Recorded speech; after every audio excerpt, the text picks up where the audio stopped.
Welcome back, my friend. This is BjjBrick Quick.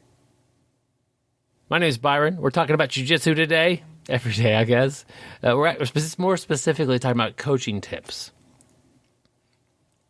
And this is a butchered intro. We will proceed on with it, but this is a quick podcast about jiu-jitsu. Coaching tip today is about confidence. It is amazing that really good athletes often lack confidence. But like the best of the best, the Michael Jordans or Marcelo Garcias, whoever you want to put in that category, they're confident. They know they're capable. It does typically help athletes to have confidence with jiu-jitsu. By the time you started jiu-jitsu, you might have thought you were going to be good at it, and you realized you weren't. And then you have trained, developed a game, think, I'm going to compete. To even say that takes some confidence. But when you're there, tournament day, match day, sometimes the confidence will wane a little bit. And what happens when that happens? You hesitate. Your reactions are a little bit slower. You're a little bit defensive. These aren't things that are going to help you get a victory. So confidence is important. To understand that this might be uncomfortable, a bit of a fight, you might be down by a lot of points. Like, that's all fine. But to know that you can win is a big deal. How do you get confidence? Competence. They're very similar words. The more competent you feel, the more confident you could be. How do you get competence? Is practice, preparation. It might even be some tournaments to get you more prepared for another tournament. I think it's good if you're looking at a nervous athlete to kind of remind them of how hard they train to get here. And not in a way to put pressure on them, like, you train super hard for this, don't screw it up. But man, you put in a lot of time, get ready for this. You've seen a lot of good jiu-jitsu getting ready for this. We've got a great team back at home. I don't know what this guy or gal that's going to be on the side of the mat is going to do, what their game is, but we've got similar on the mats at home. You'll deal with it.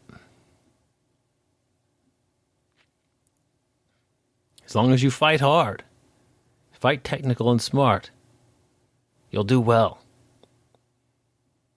You have the ability. That's sort of a confidence, kind of a slap on the butt, for lack of better terms. Like, you go get them. But I think some students know they didn't train super hard for this. They're not ready. They're going to lack that confidence. They can't, that little pep talk of you're ready for this. I know you're not going to get tired. You're not going to get gassed. You go, 10 rounds all the time. You go to open mats. You roll for 2 hours straight. You're good. You're ready. That sort of a little confidence boost, just reminding them of the work that they've done to get here, the improvements they've made since the last tournament. You can't give that to somebody honestly if they didn't earn it. They haven't been coming to class. So look at your athletes, coaches. Look at them, and if they're wanting to compete, encourage them to pick it up a bit. Usually in there 3 nights a week. I want you in 4, maybe a morning. Get a little bit mixed up with people you don't usually roll with. You don't do any off-the-mat training? Well, it's time to start. You're only in here 4 nights a week. You got a couple other days, at least, that you could do some running, do some weights, cardio, swimming, whatever, yoga. find ways to kind of get those people who are wanting to compete to branch out, to make some extra gains before the day. If you're in your first year of Brazilian Jiu-Jitsu, I don't necessarily super encourage competing, although it's definitely fine. But there is an audiobook for you called Your First Year of Brazilian Jiu-Jitsu. It's by me. It's not like a podcast. It's just straight up audio. It's 2.5 hours long. I'll walk you through all the stuff you're going to deal with your first year. Even talk to you about what techniques and positions to focus on. More geared towards, being friendly, towards easier to pick up, easier to understand, those sort of things. Look, I show you the techniques. It's an audio podcast. But you'll see these techniques on the mats. You'll be able to really focus in and ask questions about those to your instructor.